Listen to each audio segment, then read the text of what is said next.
마르지 않는 샘, 아낌없이 주는 나무. 새날을 시작하는 광주다일교회 교우들과 믿음에 붙들게 주님의 사랑을 전합니다. 오늘은 2023년 8월 25일 금요일입니다. 내가 간구하는 날에 주께서 응답하시고 내 영혼에 힘을 주어 나를 강하게 하셨나이다.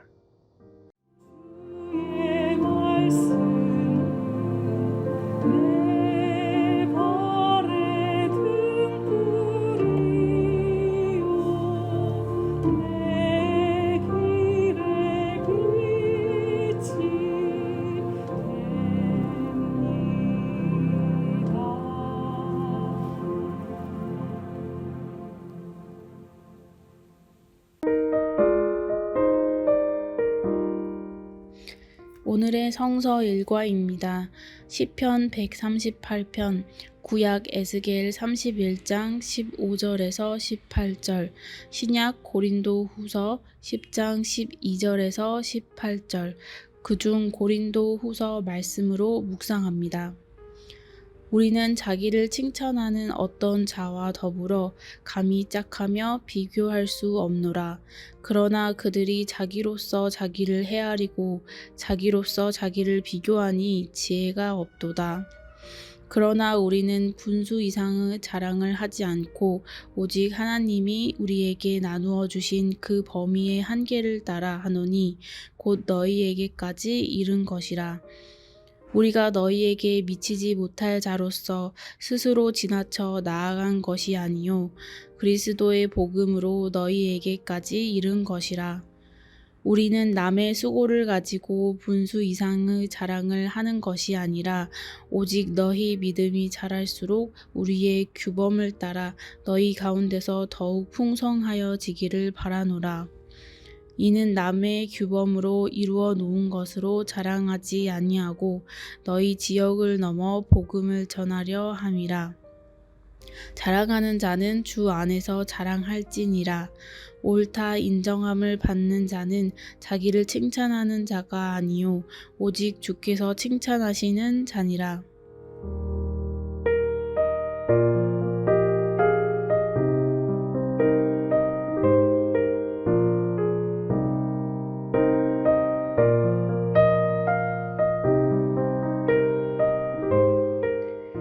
고린도후서 10장에서 바울은 자신의 사도직에 대한 논증을 새롭게 시작합니다. 10장부터 13장의 여조는 매우 격렬하여서 1절과 9절과의 연속성이 없어져 보입니다. 이는 바울의 감정이 격해진 상황에서 쓰여진 것으로 보입니다. 시간적인 구분이 있었는지 없었는지 알 수 없지만 바울의 심정은 많이 변한 상태입니다. 바울은 자신을 소개하면서 거짓 사도들이 사용하는 표현을 사용합니다. 너희를 대면하면 유순하고 떠나 있으면 담대한 바울이라는 표현은 아마도 거짓 사도들이 바울을 지칭할 때 사용되는 표현으로 이해할 수 있습니다. 바울은 자신에 대한 논증을 날카롭게 해갑니다. 바울의 논증이 날카로운 경우는 갈라디아서 정도입니다. 갈라디아서는 복음에 대한 왜곡이 일어났기에 날카롭게 논증하였습니다. 바울은 자신을 세우기 위해서 날카롭게 논증하는 것이 아니라 복음을 세우기 위해서 날카롭게 논증하고 있습니다. 바울은 자신에 대한 왜곡이 복음에 대한 왜곡으로 나아가는 것을 막습니다. 바울의 날카로운 논증은 자신을 위한 것이 아니라 복음을 위한 것입니다. 복음을 위한 바울의 날카로운 논증은 바울의 심정에 대해서 알게 합니다. 바울의 날카로운 논증은 고린도 교회를 무너뜨리는 것이 아닙니다. 오히려 고린도 교회를 바른 복음 위에 세우는 것입니다. 바울은 고린도 교회를 위한 바른 복음 위에 세우기를 원했습니다. 바울은 잘못된 복음 위에 서 있는 고린도 교회를 바른 복음 위에 세우기를 노력하고 있습니다. 그렇기에 고린도 후서는 독특한 이야기들이 있습니다. 특히 12장에서 셋째 하늘과 같은 이야기는 고린도 후서에만 등장합니다. 바울은 자신보다 복음을 위해서 무너뜨리기보다는 세우기 위해서 고린도후서를 쓰고 있습니다. 고린도후서는 교회를 복음 위에 든든하게 세우기 위한 책입니다.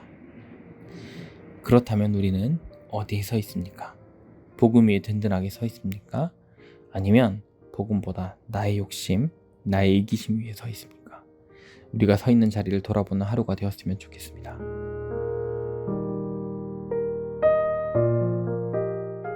주님, 우리를 복음 위에 든든하게 서게 하소서. 그래서 내가 아니라 복음이, 내가 아니라 교회가 든든히 서가는 것을 보고 감사하는 하루가 되게 하소서. 예수님의 이름으로 기도합니다. 아멘.